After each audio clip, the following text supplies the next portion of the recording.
ಹಾಲಿನ ದರ ಏರಿಕೆಗೆ ಸಚಿವ ಸಂಪುಟ ಒಪ್ಪಿಗೆಯನ್ನ ಕೊಟ್ಟಿರುವಂತದ್ದು. 4 ರೂಪಾಯಿ ಹಾಲಿನ ದರ ಏರಿಕೆಗೆ ನಿರ್ಧಾರವನ್ನ ಮಾಡಲಾಗಿದೆ. ಈಗ ಆಲ್ರೆಡಿ ಬರೆ ಮೇಲೆ ಬರೆ ಎಳಿತಾ ಇತ್ತು ರಾಜ್ಯ ಸರ್ಕಾರ ಎಲ್ಲ ರೇಟ್ಗಳನ್ನ ಜಾಸ್ತಿ ಮಾಡುವ ಮುಖಾಂತರ.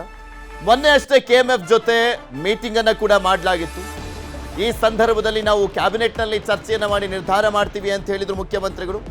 4 ರೂಪಾಯಿ ಹಾಲಿನ ದರ ಏರಿಕೆಗೆ ನಿರ್ಧಾರವನ್ನ ಮಾಡಲಾಗಿದೆ. ರಾಜ್ಯದ ಜನಕ್ಕೆ ಮತ್ತೊಂದು ಶಾಕ್ ಕೊಡ್ತು ರಾಜ್ಯ ಸರ್ಕಾರ. ಆಲ್ರೆಡಿ ಆಲ್ಮೋಸ್ಟ್ ಎಲ್ಲ ರೇಟನ್ನ ಕೂಡ ಜಾಸ್ತಿ ಮಾಡ್ಕೊಂಡು ಬರ್ತಾನೆ ಇದೆ.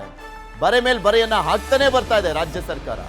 ಈಗ ಮತ್ತೊಂದು ಬರೆಯನ್ನ ಎಳೆದಿರುವಂಥದ್ದು, ಅದು ಹಾಲಿನ ಮುಖಾಂತರ 4 ರೂಪಾಯಿ ಹಾಲಿನ ದರ ಏರಿಕೆಗೆ ನಿರ್ಧಾರವನ್ನ ಮಾಡಲಾಗಿದೆ.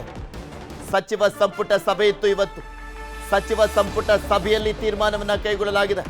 ಅಲ್ಲಿ ಒಪ್ಪಿಗೆಯನ್ನ ಪಡೆದುಕೊಳ್ಳಲಾಗಿರುವಂಥದ್ದು 4 ರೂಪಾಯಿ ಹುಡುಗಾಟ ಅಲ್ಲ, 4 ರೂಪಾಯಿ ದರ ಏರಿಕೆ ಮಾಡಿರುವಂಥದ್ದು.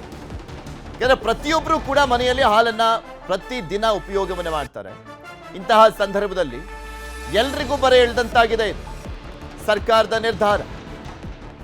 4 ರೂಪಾಯಿ ಹಾಲಿನ ದರ ಯಾವತ್ತಿಂದ ಏರಿಕೆ ಆಗುತ್ತೆ ಕಾದು ನೋಡ್ಬೇಕೀಗ. ಇವತ್ತು ಕ್ಯಾಬಿನೆಟ್ನಲ್ಲಿ ತೀರ್ಮಾನ ಆಗಿರುವಂಥ ಕಾರಣಕ್ಕೋಸ್ಕರ ನಾಳೆಯಿಂದಲೇ ದರ ಏರಿಕೆ ಆಗುತ್ತಾ ಗೊತ್ತಿಲ್ಲ, ಆದರೆ ನಿರ್ಧಾರವನ್ನ ಮಾಡಲಾಗಿದೆ.